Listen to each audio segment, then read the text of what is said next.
हाय दोस्तों, एक दफ़ा की बात है कि एक नौजवान शिकार के लिए जंगल में गया। वो शिकार ढूंढते ढूंढते इतना जंगल के अंदर चला गया कि अब उसे शिकार तो मिल गया, लेकिन वापसी का रास्ता भूल गया। अब उसे घर जाने के लिए रास्ता नहीं मिल रहा था। वो सारा दिन जंगल में इधर उधर भटका, जान बचाने के लिए ऊंची ऊंची आवाज़ें भी लगाई, लेकिन कोई भी उसकी मदद को ना आया। आखिरकार वो ज़ोर ज़ोर से रोने लगा और अपनी किस्मत को कोसने लगा। रोते रोते वही जंगल में उसकी आंख लग गई। अगले दिन फिर उठा और घर का रास्ता ढूंढने लगा। इस बार भी उसकी मदद को कोई नहीं आया। इस तरह कई दिन गुजर गए।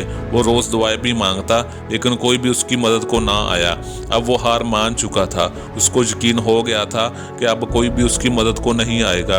उसने जंगल में रहने के लिए एक छोटी सी झोंपड़ी बना ली और वहां रहने लगा। इसे यकीन हो गया था कि अब उसकी बाकी जिंदगी इसी जंगल में गुजरने वाली है। वो बिल्कुल नाउम्मीद हो चुका था। वो जंगल में शिकार करता और चश्मे से पानी पी लेता था। एक दिन इसने गोश्त पकाने के लिए आग जलाई। इसकी लकड़ियां ख़त्म हो गई। वो लकड़ियां इकट्ठी करने के लिए गया, लेकिन जब वो वापस आया तो उसकी झोंपड़ी में आग लग चुकी थी। इसकी जलाई हुई आग में से कुछ चिंगारी इसकी झोंपड़ी पर गिरी और इसकी झोंपड़ी में जल गई। ये देखकर वह बहुत उदास हुआ और ज़ोर ज़ोर से अपनी किस्मत पर रोने लगा।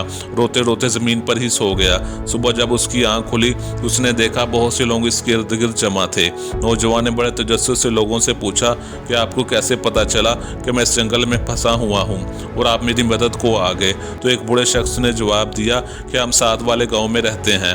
हमें लगा कि जैसे जंगल में आग लग गई है, हम यहाँ आग बुझाने आए थे। वो नौजवान बड़ा हैरान हुआ और आसमान की तरफ देखकर हंसने लगा और सोचने लगा कि झोंपड़ी में आग लगना तो असल में ऊपर वाले का ही प्लान था, ताकि मैं जंगल से निकल सकूं। अब उसे खुद पर बड़ी शर्मिंदगी हुई कि वो अपनी किस्मत के बारे में क्या क्या बोलता रहा। अब वो खुदा का शुक्र अदा करने लगा। तो दोस्तों, हम अपनी अक्ल से इतना कुछ देख और समझ सकते हैं जितनी हमारे पास वुसअत होती है। हम खुदा के प्लान को नहीं समझ पाते। जब भी हमारे ऊपर बुरा वक्त आता है तो हम रोने लगते हैं, अपनी किस्मत को कोसने लगते हैं, गिले शिकवे शिकायतें करने लगते हैं।